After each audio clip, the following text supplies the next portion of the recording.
Welcome to this new episode of the ERC Talks. Today we are going to talk about food and health. Food is one of our primary needs and an essential component of our cultures. And we all know that what we eat has an impact on our health. I'm Rosaria Carbone, Communication Advisor at the ERC, and today I have the pleasure to talk about this fascinating topic with Professor Miguel Ángel Martínez-González from the University of Navarra, Spain. Thank you very much for joining us today here at the ERC, Professor Martinez. My pleasure. So I will start with the first question. So the Mediterranean diet is considered one of the healthiest in the world. But I think it's better if we clarify. What are the main ingredients of the Mediterranean diet? So the main ingredient is olive oil, particularly extra virgin olive oil, that is used for all culinary purposes, for spreading, for frying, for cooking, for dressing the salads. This is the main point. And also the Mediterranean diet is composed of minimally or non-processed foods of vegetable origin, of plant origin, like fruit, 3 pieces per day, vegetables, 2 servings per day, one of them as a salad, legumes, 3 servings per week, fish, 3 servings per week, and 3 nuts, 3 servings per week, and a reduction in red and processed meats that usually, very frequently, they are replaced by poultry, and a reduction in butter, margarine, and cream. So because the main fat is olive oil. It is a highly palatable diet, and it is the pleasure of the Mediterranean diet is in the preparation, the culinary art that is involved in preparing the dishes that is very tasty, and not in big portion sizes. So the way we cook also the food is important, right? Yes, of course. So we recommend to use sofrito, that is a special sauce made slowly simmering garlic, olive, tomato, leek in extra virgin olive oil, and it is added as a garnish for many dishes. Sofrito. We recommend sofrito when we teach people how to follow the Mediterranean diet. This is very tasty, so people enjoy the Mediterranean diet.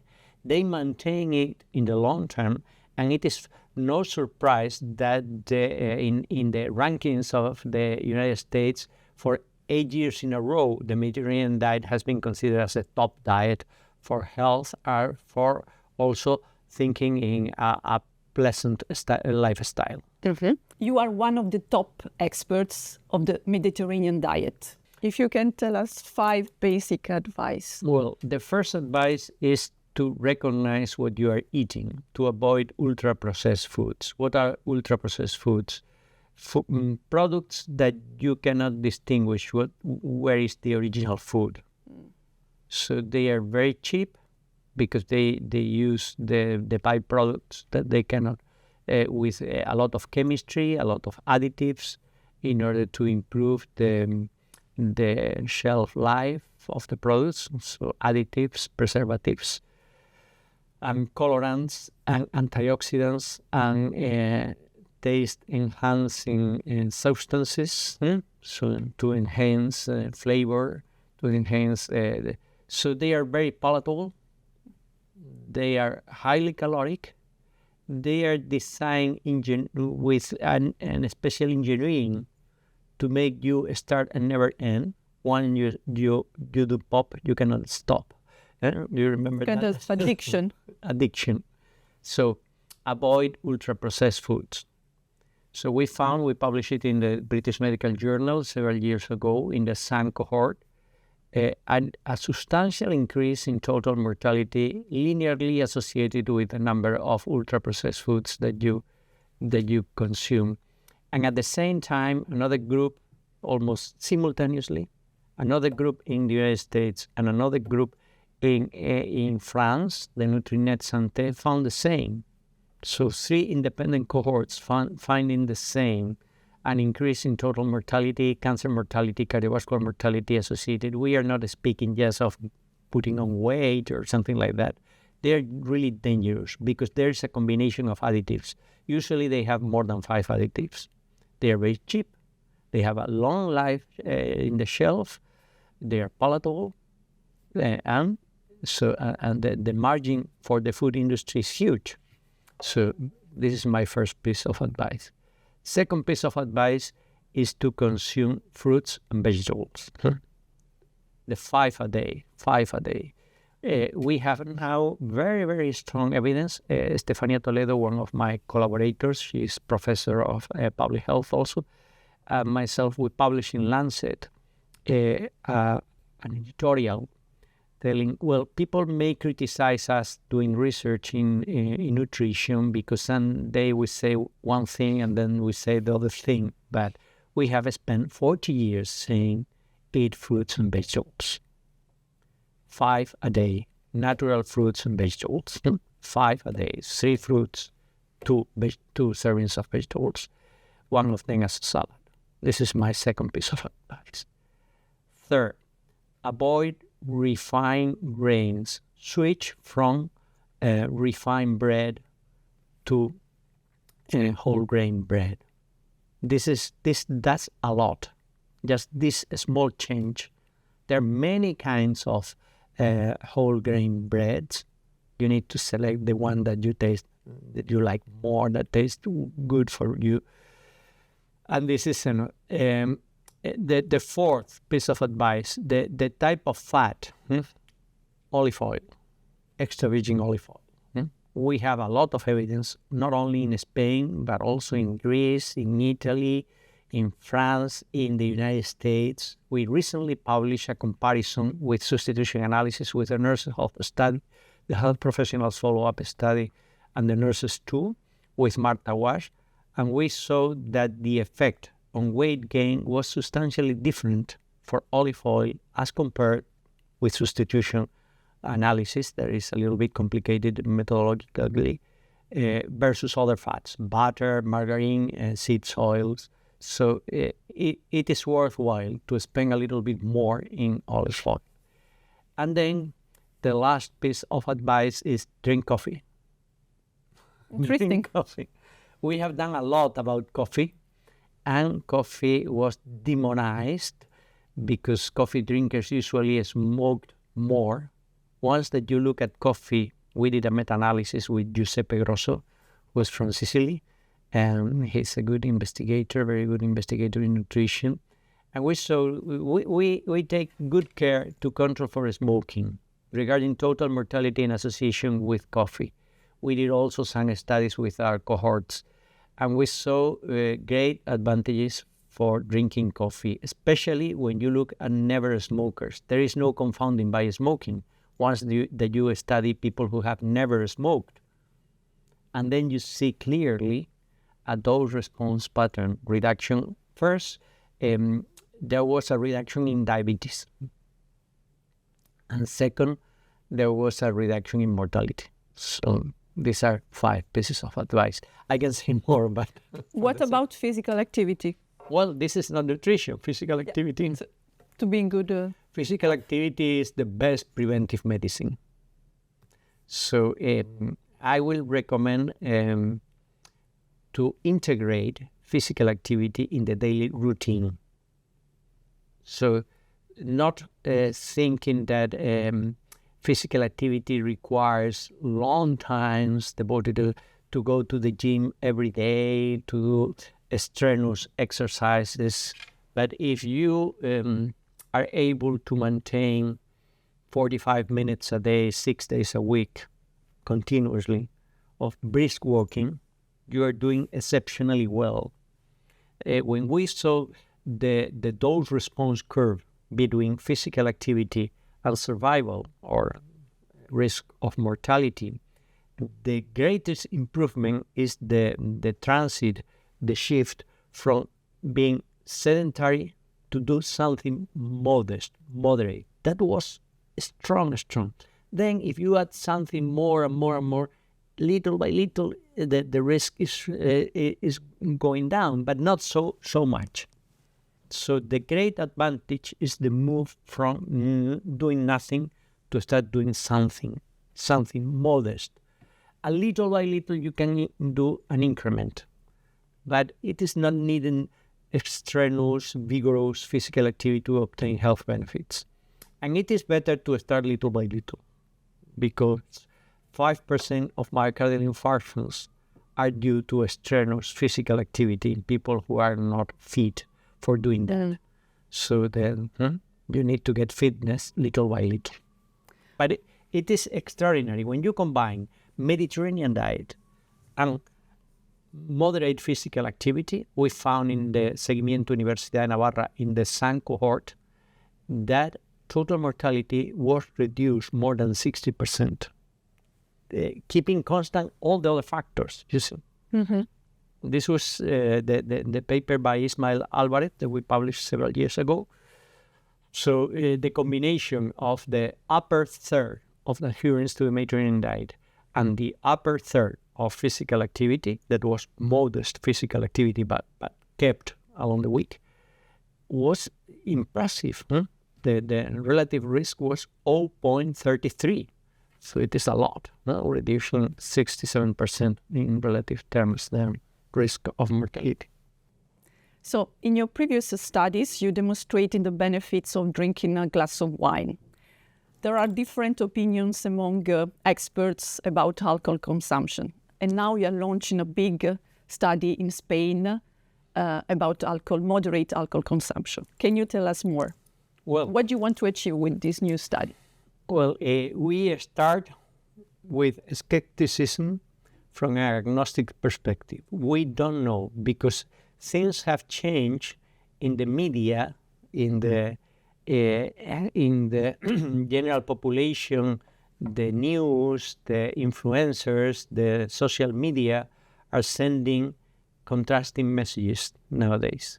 Because if you go 10 years back to the 2015, almost everybody in public health admitted that 1 or 2 glasses of wine per day consumed with meals were able to bring down not only cardiovascular disease, but also total mortality.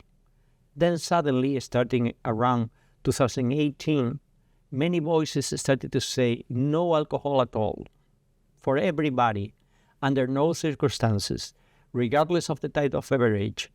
But there was no new evidence. The evidence was the same in 2015 and in 2018.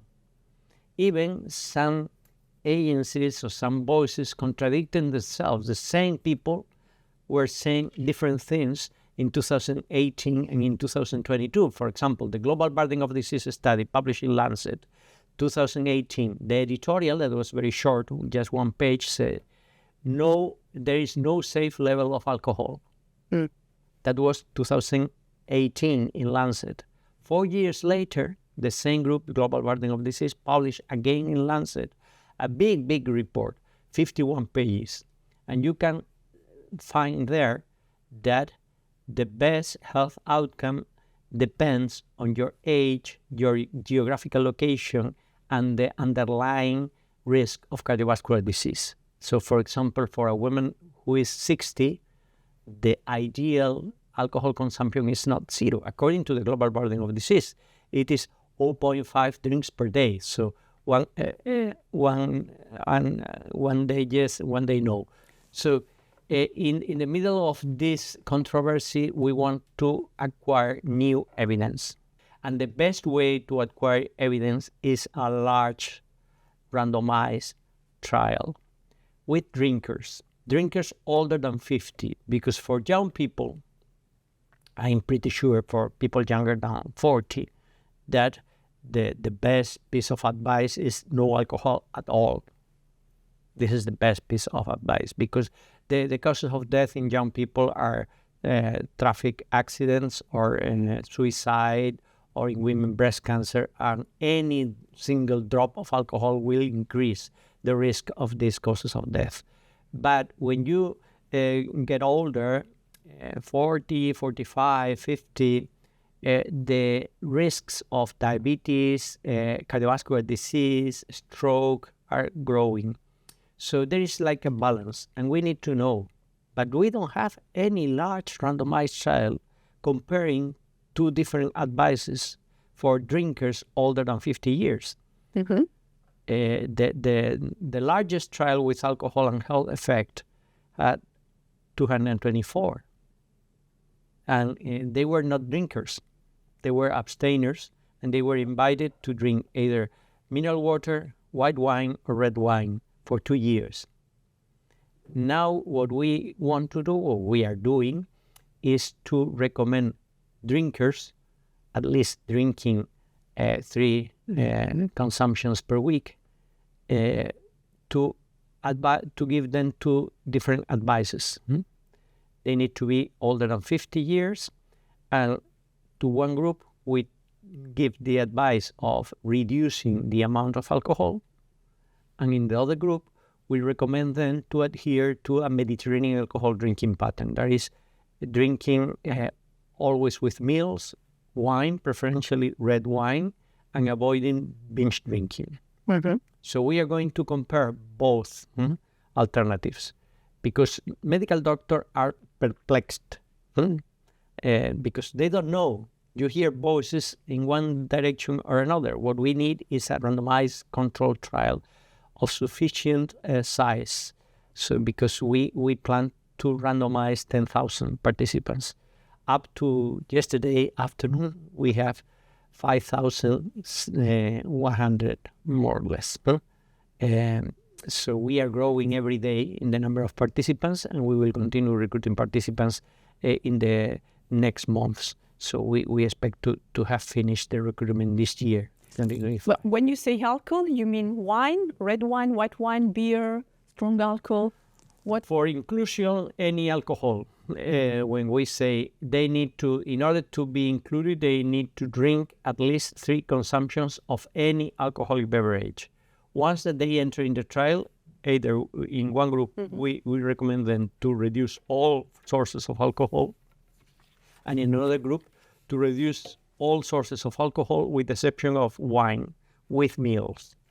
When are we going to know the results of this large study? Thanks to the ERC, we have received this grant, this important grant. So this will be by far the largest trial ever done on alcohol, thanks to the ERC. And the grant is covering our work up to the end of 2028. Mm-hmm. So at the end of 2028, we will have the results, because we will have 4 years follow-up of our participants. Mm-hmm. So you've made significant contributions to the research on the Mediterranean diet. What are the main findings? Well, we started with a case control study in Navarra. In that case control study, at the beginning I was skeptical, but we were surprised of the strong reduction in myocardial infarction associated with a closer adherence to the Mediterranean diet. Also, another group, independent of us, by Antonia Trikopoulou in Greece, they found in a large cohort study a reduction in total mortality, in cardiovascular mortality especially, and also in cancer mortality with a closer adherence to the Mediterranean diet. And then we started a large cohort called the SAN, Seguimiento Universidad de Navarra, that now is composed of 23,000 volunteers.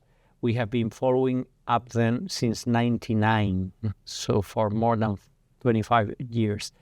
And we have found impressive results of adherence to the Mediterranean diet in reducing the rates of cardiovascular disease and early mortality. But the most important piece of evidence came with the PREDIMED trial. The PREDIMED trial started in 2003 in our center in Navarra, and then subsequently in the next month and years, other 10 centers joined the effort. It has been the largest nutritional trial ever conducted in Europe. We included 7,447 volunteers in 3 arms. In 2 of them, we gave Mediterranean diet, one of them with free provision of extra virgin olive oil, the other with free provision of tree nuts. And the third group was a control group following the recommendation at those times by the American Heart Association, that was a low-fat diet. So after 5 years, we saw a 30% relative reduction in the rates of major cardiovascular disease that is composed of myocardial infarction, stroke, and early cardiovascular death.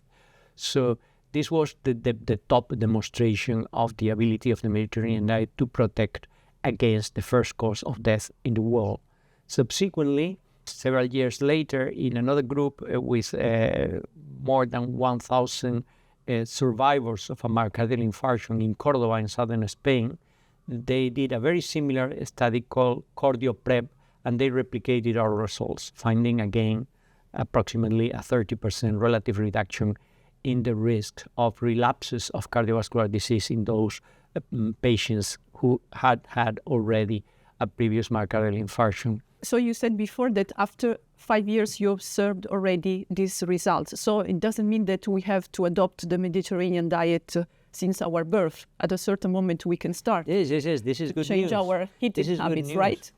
The participants in PREDIMED, the average age when they arrived to the trial was 67. So never is late to improve your food habits. I think this is an important message. A lot of benefit even if you are 67. So this is an important message of PREDIMED, of course. Can you explain us the importance of these long and large trials from the epidemiological point of view? And independent also. Yes. Studies.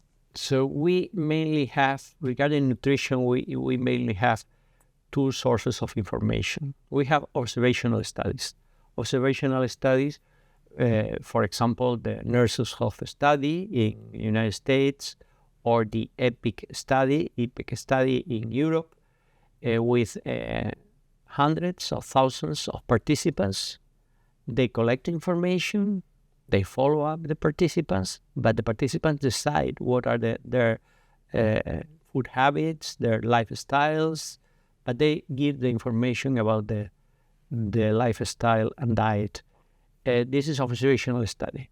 The other avenue of information are the trials, but usually trials are done with a small number of people, several hundreds, not hundreds of thousands. And in the trials, you randomize people. So you have exactly two sets of people who are exactly the same in the average characteristics.